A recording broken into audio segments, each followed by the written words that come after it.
I have 4 grow rooms in total. 2 are located in the garage. One is downstairs in the furnace room, and another is in the basement room.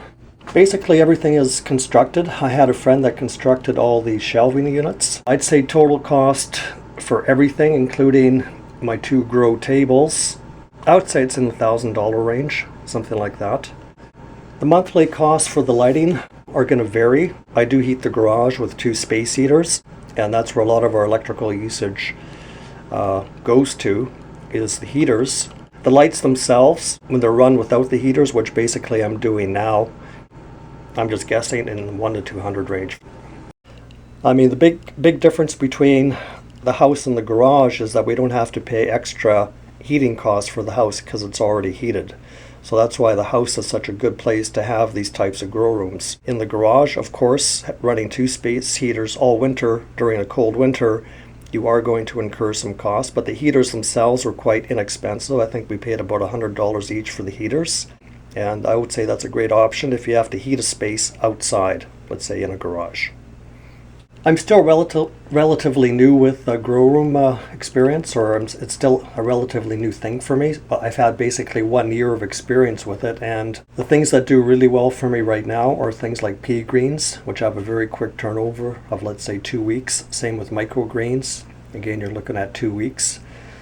For spraying production, we also sell bedding plants. So being able to grow bedding plants inside or in the garage here without having to have a greenhouse outside, which you would have to heat because we still have very cold nights, means we can get a jump on bedding plants such as tomatoes, peppers, parsley, tomatillas is what I've planted, and those seem to do very well in the grow room environment.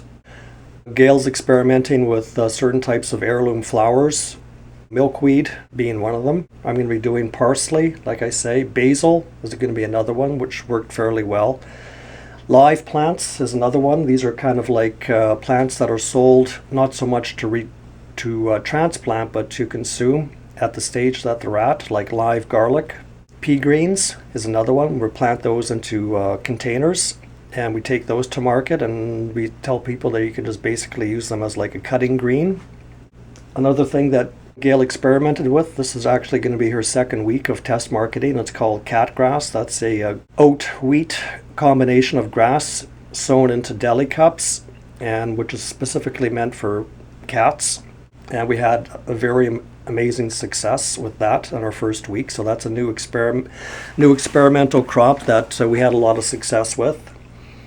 So it's an ongoing thing. We're always experimenting, but I find there are definitely certain things that work better than others so far. And so we're staying with what looks like sure bets, but we're also experimenting with new stuff all the time.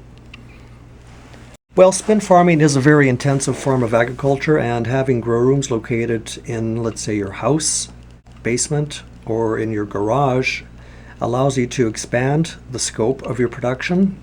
For me, in my case, it allows me to have year-round production. We do go to the farmer's market year-round, so this allows me to have year-round greens production.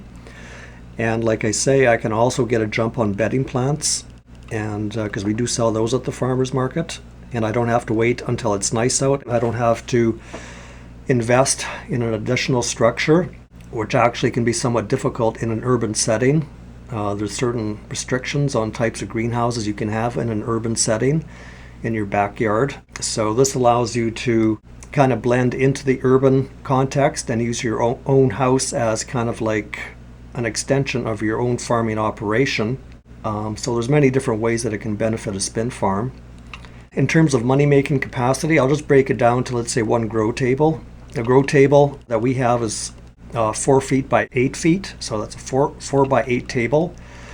You can fit about 15 or 16 11 by 20 inch trays on there, which we use for trade production. Let's just say you have 15 trays of production and you're making $20 per tray. That's $300, and you can do that in 2 weeks. So you're making $300 every 2 weeks, or $600 a month from 1 table. Multiply that by 12. Let's just say you're making around $7,000 per table on a year-round basis. 2 tables, you're making $14,000. So you can see that The numbers are very good, especially if you have greens that you can turn over very quickly, such as pea greens, microgreens, live plants. You can turn those over very quickly, like I say, garlic, catgrass. Those are all quick turnover crops. Bedding plants, same sort of numbers, even though they might occupy space longer than some of these quicker greens.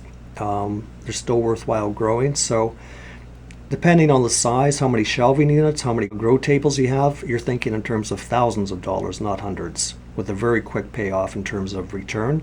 You can make your money back basically in the first month of production. So it's a very profitable form of production and a very quick payoff form.